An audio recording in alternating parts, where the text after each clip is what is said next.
시청자 여러분 안녕하십니까. 저희 이제 행복한 100세 이제 벌써 세 번째 시간이네요. 뭐 벌써라는 표현을 썼지만 아직 갈 길이 먼데요. 오늘부터는 이제 저희가 이제 인생 2막 또 은퇴 이후를 준비하는데 이제 재무적인 준비가 가장 중요하잖아요. 그 중에서 또 가장 중요한 연금 문제를 또 우리 연금 박사라는 별명을 가지고 계신 퇴직연금 개발원의 홍경식 대표님 오늘 모시고 이제 오늘부터 연금 문제에 대해서 이제 집중적으로 이제 따끈따끈한 정보를 한번 드려보겠습니다. 대표님 안녕하세요. 네, 안녕하십니까. 예. 뭐 진작 나오셨어야 되는데 너무 늦게 오셨습니다. 아유, 예, 반갑습니다. 예. 먼저 이제 본격적인 질문에 들어가기 전에 우리나라 지금 고령화라든가 뭐 또 노후 준비 실태에 대해서 좀 짧게 질문 몇 개 드리고 시작하겠습니다.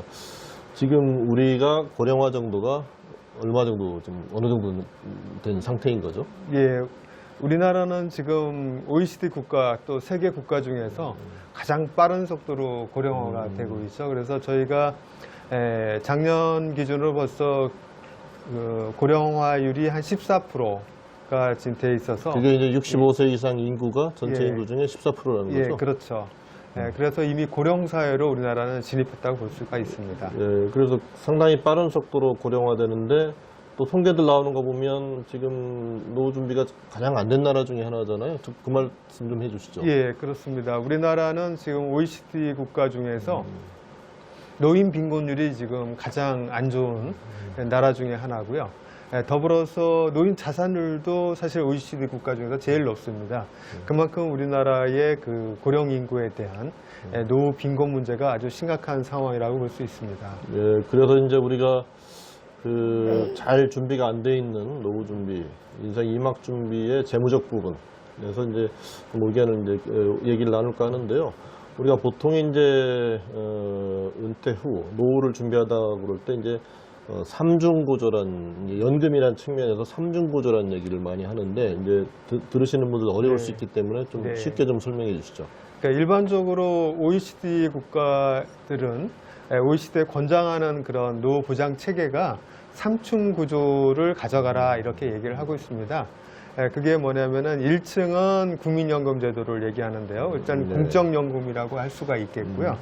그 다음에 2층과 3층은 이제 사적연금 구조인데 기업이 책임져야 될 2층 부분이 있고요. 그 다음에 이제 개인이 책임져야 될 이제 개인연금. 그래서 3층 구조는 국민연금, 기업연금, 또 우리나라는 퇴직연금이라고 얘기를 하고 있죠. 그 다음에 개인연금 이렇게 해서 3층 보장 체계를 이루도록 그렇게 권장하고 있습니다. 예, 지금 뭐 하여간 우리가 노후 준비를 할 때 연금을 준비하려면 이제 1층에 국민연금, 2층에 퇴직연금, 개인연금. 이제 이 세 가지 얘기를 앞으로 차근차근 나눌 텐데요. 오늘은 지금 이제 기업연금이라고 표현해 주신 이제 퇴직연금. 특히 이제 직장에 다니시는 분들은 많이 회사에서 가입을 했을 텐데 내용이 어려워서 관심은 많이 못 가실 거예요. 우리 저 홍경식 대표님은 현역에 계실 때 이제 퇴직연금 대한민국 최고의 전문가 중 한 분 아십시오. 1등이라고 하면 좋은데요. 예. 지금 우리가 퇴직연금이 지금 도입된 지가 얼마나 됐습니까? 예, 퇴직연금 도입된 한 14년 됐습니다. 그러니까 2005년 말에 법을 제정을 통해 가지고 퇴직연금 제도가 우리나라에 도입됐죠.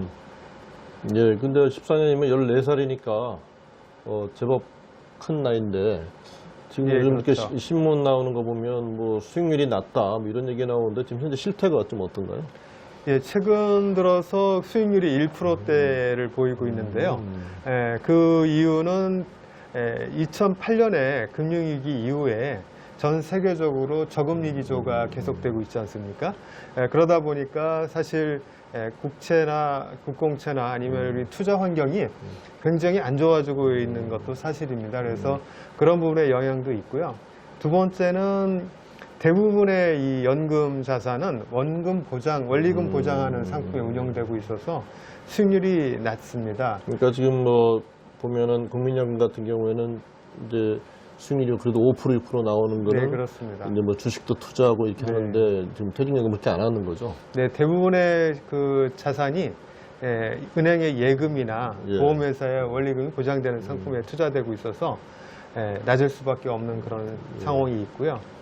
그런 어떤 그 경제적 측면도 있지만은 또 제도 측면에서 좀 미비한 점도 좀 있습니다. 일단 퇴직연금은 일단 가입자가 그 자기가 어떤 상품에 운영할 건지 운영하는 그런 제도가 이제 확정 기여형 제도라는 것도 있는데 근로자 대부분이 그런 가입자 교육을 퇴직연금 사업자가 해야 됨에도 불구하고 굉장히 부실하게 운영이 돼서 예. 사실 가입자들이 올바른 금융상품 선택을 할 수가 없는 그런 상황인 것도 하나의 문제점으로 네, 지적되고 뭐 있습니다. 수익률이 낮은 거는 일단 저금리 상황 또 예. 가입자 교육이 제대로 안 되고 있다. 예, 이 문제는 저희가 이제 다른 시간에 네. 조금 더 심층적으로 한번 다뤄볼 거고요. 네. 오늘은 이제 퇴직연금이 말이 좀 어렵잖아요. 국민연금은 쉽게들 이해하시는데 그래서 퇴직연금이 뭔지 좀 쉽게 오늘 뭐 남은 시간에 이제 여러분께 좀 설명을 드리겠습니다. 네. 자, 이제 단도직입적인 질문, 퇴직연금 좀 쉽게 설명해 주시죠. 네, 알겠습니다.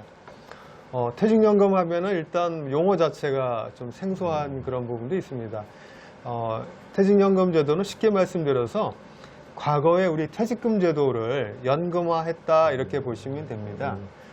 우리 퇴직금 제도는 어떻게 보면은 이제 그 외국의 선진국의 퇴직연금, 그러니까 확정급부형 퇴직연금을 도입했다 이렇게 볼 수가 있는데요. 근데 문제점은 그 퇴직금 제도는 일시금 제도였지 않습니까?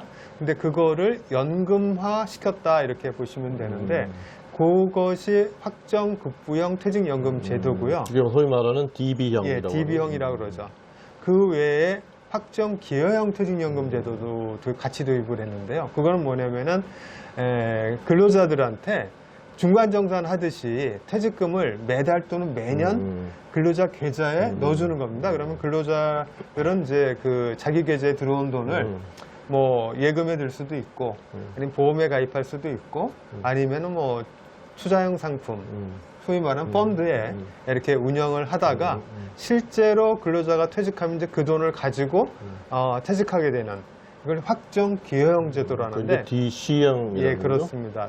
DC형 제도를 이제 같이 도입을 했습니다. 그래서 퇴직연금 제도 하면은 이 두 가지 유형을 퇴직연금 제도라고 우리가 네, 여기 이제 표현합니다. 이게 어려워서 한번 정확히 한번 짚고 넘어가겠습니다. 그러니까 DB형은 옛날에 퇴직금과 비슷한데 연금화된 거다. 네, 그렇습니다. DC형은 매달 근로자한테 넣어줘가지고 근로자가 책임지고 운용해서 나중에 예. 퇴직할 때 가지고 가는 거다. 네, 그렇게 예. 이해하시면 아주 쉽습니다. 예. 그러면은 지금 근로자들이 근로자면 누구나 가입할 수 있는 건가요? 네, 그렇습니다. 근로자들은 법적으로 의무적으로 다 가입하도록 되어 있는데 물론 이제 기업의 사정에 따라서 퇴직연금 제도를 도입을 안 했을 경우에는 기존의 퇴직금 제도가 그대로 운영되고 있습니다. 네, 그러면은 지금 현재 이렇게 실태를 보면 가입돼 있는 이제 사업장 중심으로 봤을 때 근로자들은 지금 말씀하신 퇴직금과 비슷한 급부형 또는 네. 이제 자기가 매달 받아서 운영하는 기여형 둘 중에 어느 쪽을 좀 많이 선택하고 있나요? 지금 근로자 전체 비중으로 보면은 이제 확정 급부형, DB형이 더 가입이 많이 되어 있는데 전체 근로자 수는 한 55% 정도 급부형이 많이 가입되어 있고 기여형은 이제 가입 단체 수로 보면은 기여형이 훨씬 많습니다. 왜냐하면 이제 중소사업장들은 거의 다 확정 기여형을 선호하고 있기 때문에 단체 수로 따지면은 기여형이 많지만 근로자 수로 따지면 큰 회사들이 이제 확정 급부형에 가입돼 있기 때문에 급부형이 조금 많은 상황이라고. 이게 외국과는 좀 어떻게 다른가요? 외국 같은 경우에는 이제 확정 급부형이 기본으로 운영이 되다가 80년대에 이제 확정 기여형 제도가 도입돼서 추가적인 제도로 확정 기여형이 활용이 되고 있었거든요. 그러다가 이제 아무래도 확정 급부형 DB형이라는 것이 기업의 퇴직급여에 대한 부담이 많이 높아지기 때문에 많이 기여형 쪽으로 지금 전환되는 추세에 있다고 근데 이제 보겠습니다. 기여형의 경우는 이제 근로자가 스스로 책임지고 이제 운용 대상을 이렇게 선정하고 하는 게 좀 일도 바빠 죽겠는데 그거 네, 그렇습니다. 그래서 이제 좀 이제 기여형을 기피하는 건데 네. 그게 잘 되려면 뭐 요즘 뭐 이렇게 정부가 뭐 디폴트 옵션인가 뭐 말은 되게 어렵습니다. 예, 그 예. 좀 설명 좀 해주시죠. 그 예. 제도가 좀 도입되는 게 좋을 것 같은데. 예. 예. 그러니까 디폴트 옵션 제도라는 것은 이제 근로자들이 자기가 예금을 선택할지 아니면 뭐 주식형 펀드라든가 채권형 펀드를 다양하게 이렇게 운용 상품을 선택해야 되는데 사실 뭐 근로자들이 시간이 있습니까? 그렇죠. 그리고 또 그런 금융 상품에 대한 지식도 많이 없기 때문에 이것저것 고를 수가 없거든요. 그러다 보니까 정부는 이번 기회를 통해서 디폴트 옵션이라 가지고 일정 그 비율로 이렇게 포트폴리오 돼서 운영되는 상품이라든가 그런 것들을 미리 정해서 자동적으로 그 상품에 우리가 보통 가입되게 되면 디폴트로 돼 있다. 예, 디폴트했다. 이렇게 돼서 그 상품에 자동으로 운영되는 그런 상품을 운영할 수 있도록 제도를 이제 개선하려고 지금 법을 준비하는 걸로 알고 있습니다. 예, 우리가 이제 오늘은 이제 퇴직연금 개론 중에 개론만 다루는 시간이고 좀 시간이 다 돼가서요. 좀 정리를 한번 하겠는데 DB형은 그러니까 이제 확정 급부형은 좀 안전한 대신 수익률이 낮고 네. 기여형은 수익률을 높일 수 있는 대신 손해볼 위험도 있지 않나요? 네, 그렇습니다. 이제 확정 급부형은 이제 사용자가 그 적립금, 퇴직연금 자산을 운영하는 거거든요. 그러다 보니까 이제 그 확정 급부형을 운영하는 그 기업체의 담당자 입장에서는 아무래도 안전한 자산 쪽에 운영하려는 그런 그 경향이 좀 있고요.